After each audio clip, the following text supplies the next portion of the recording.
Siz korrupsion huquqbuzarlik holatiga duch keldingiz. Vaziyat yuzasidan Korrupsiyaga qarshi kurashish agentligiga murojaat qilmoqchisiz. Shu o'rinda savol tug'iladi. Agentlikka qanday murojaat qilsam bo'ladi? yantikorruption.uz veb-saytida info@antikorruption.uz elektron pochtasi orqali 1253 qisqa raqamli kol markazi, Toshkent shahri, Shota Rustavelli ko'chasi 8-A uyga pochta xizmati yordamida murojaat qilishingiz mumkin. Qayd etish lozim, agentlik rahbariyati har oyning oxirgi juma kuni fuqarolar va yuridik shaxslarni qabul qilish amaliyotini ham yo'lga qo'ygan.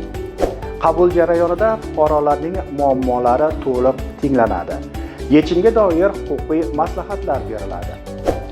Ijrosi va o'rganish vaqt talab qilinadigan masalalar bo'yicha shikoyatlar qabul qilinib, qat'iy nazoratga olinadi. Muntazam o'tkaziladigan shaxsiy qabullar murojaati bilan kelgan fuqarolarning huquqlari, erkinliklari va qonuniy manfaatlarini himoya qilishda muhim ahamiyat kasb etadi.